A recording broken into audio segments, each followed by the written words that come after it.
Hey, look at this. Somebody's bitching about NBA officiating again. How about that? A No. poorly officiated NBA game. Can you guys No believe way. it? Yeah, No way. just a crazy, crazy No. stuff. Yeah. No, I don't believe you. Chris Paul fouled out in their Game 4 matchup against the Mavs. That series is now tied 2 games apiece. Completely has changed all the momentum. If you believe in that, all the momentum is in the favor of the Dallas Mavericks. And so, of course, afterwards, Chris Paul and Devin Booker were talking with the media, and the media did a brilliant job trying to set them up to get fined by asking them if they thought that the refs were doing a good job. Here were the Sun superstars. Am I being set up right now? Not trying to. I can't take the bait on that one, but just go rewatch the last couple games and you guys tell me what you think. That's the best I can tell you. This is a stupid question, man. What are you allowed to say about officials and what are you not allowed to say? Are you allowed to That's talk a great about- question. That's a great question. I don't know either. That's what I don't know. But what Giannis said, I don't want the 2025 coming my way. So there's, the Man, media Book doing. got a deep voice, doesn't he? That's Yeah. a grown-ass man voice there. I don't think I'm going to say anything that way. If you watched him play, he's got a grown-ass game, too. Yes, he does. Yes, he does. Some of those calls, my God, man. Oh, I don't my gosh, Jonas. Okay, here's the thing. I can't understand those calls. If people are in the NBA want outsiders who maybe are, just checking out the league for the first time to take it serious as a serious product, that there's not something else going on or something's not, a little bit shady or fishy, like, do a better job. But it feels like we have this same conversation all the time and nothing gets changed. Hey, it does seem like it's like relational, with refs.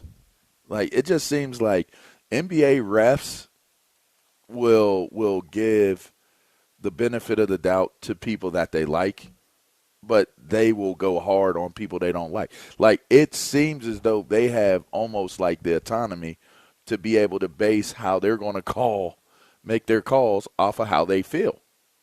Like, you can complain. Like, there are a lot of complaints that come down about NFL refs, right? You'll see and hear about bad calls, too many holding calls, too many pass interference or whatever.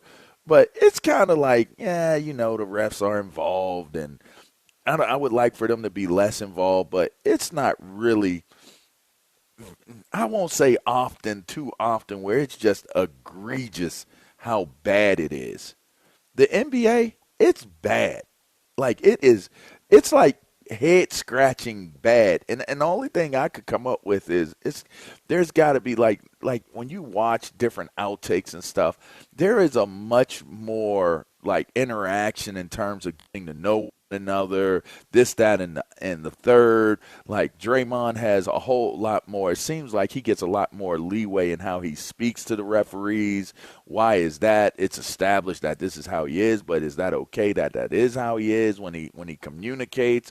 There's so many things that are by judgment and interpretation in the NBA, and I think it's because they build relationships between players and refs. That doesn't happen, and I won't speak for other sports, but I'm not on the field with Hockey Lee or, the other guys that were out there back when I was playing. We're not out there just having, like, straight out, hey, how's the kids doing? How's the wife? Oh, did you get that bottle of wine that I sent you? Da-da-da, this and that. Like, you don't have those type of relationships between referees and players. And at least maybe not with linebackers, maybe quarterback. But I wonder if it's because of the relationship patterns that these guys are building with certain players or even with certain teams. I think the officiating. It's a weird theory, but it's a tinfoil hat theory. No, but I mean, the NFL officiating, we can be as critical as we want. It's not as bad as the NBA. I mean, it is awful at times. You're just watching some of the calls on the court, going, how do you make that? Like, how's that done? Like, and it's not even just the Suns, Mavs, Celtics, Bucks has been terrible. To where it's like Giannis is, knocking people over, and everyone is saying, well, that would have been a foul 2 years ago. Mm-hmm. Well, what do you mean? Like, if it's a foul 2 years ago, it should be then a foul now. It's just weird. Unless the rule changed. It's just right. Unless there's a rule that changed, but otherwise, the if it's a foul, officials it's a foul. are as much to blame for the NBA being difficult to watch I think, as the players 100%. or the game is. 100%. Like that's the third component, whether it's the style of play or sometimes just the play itself, load management, all these things that I think have probably irked fans to a certain degree. The officiating is like that third element that I think flies under the radar because it's 82 games in the course of a regular season. You get into the playoffs, and it seems like it gets worse, not better. In the NFL, those officials actually are the best of the best in the NFL when they get the playoff assignments. And it doesn't always work that way where they don't miss calls. But by and large, they've done a good enough job in the course of the regular season to get that opportunity.